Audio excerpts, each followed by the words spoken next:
இந்தியாவின் பெருமை சொல்லும் கொடி வானில் உயர்ந்து பறக்கும் போதெல்லாம் நம் நெஞ்சில் பலூன்களை வானில் பறக்க விட்டு நம் நாட்டின் சுதந்திரத்தையும் ஒற்றுமையும் கொண்டாட உள்ளோம்.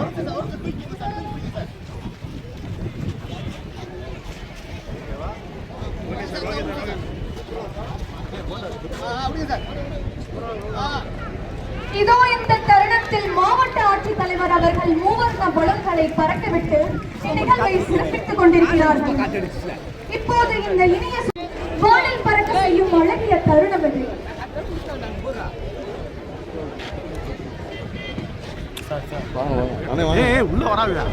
பலூன்களை பறக்கவிட்டதை தொடர்ந்து அமைதி, ஒற்றுமை மற்றும் சுதந்திரத்தின் ஆய்வாளர் ஆயுதப்படை காவல்துறையினரின் முதலாம் படைப்பிரிவை தலைமையேற்று நடத்துபவர் திரு எஸ்.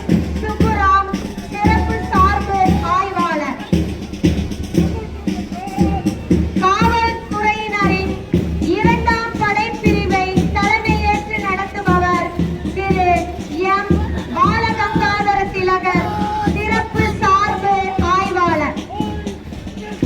காவல்துறையினரின் மூன்றாம் படைப்பிரிவை தலைமையேற்று நடத்துபவர் திரு ஏ. காளிராஜன், சிறப்பு சார்பு ஆய்வாளர். தீயணைப்பு துறையினரின் அணிவகுப்பை தலைமையேற்று நடத்துபவர் திரு எம். ராஜபிரபு, நிலைய அலுவலர். ஊர்காவல் படைப்பிரிவை தலைமையேற்று நடத்துபவர் திரு பி. ஜெயக்குமார், படைப்பிரிவு தளபதி, ஊர்காவல் படை.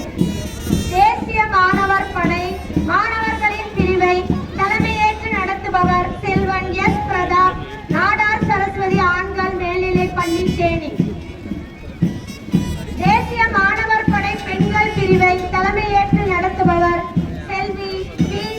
சதாஸ்ரீ, நாடார் சரஸ்வதி பெண்கள் மேல்நிலை பள்ளி, தேனி. நாட்டு நலப்பணிப்படை பெண்கள் பிரிவை தலைமையேற்று நடத்துபவர் செல்வி பி. திவ்யா, நாடார் சரஸ்வதி பெண்கள் கலை மற்றும் அறிவியல் கல்லூரி, தேனி.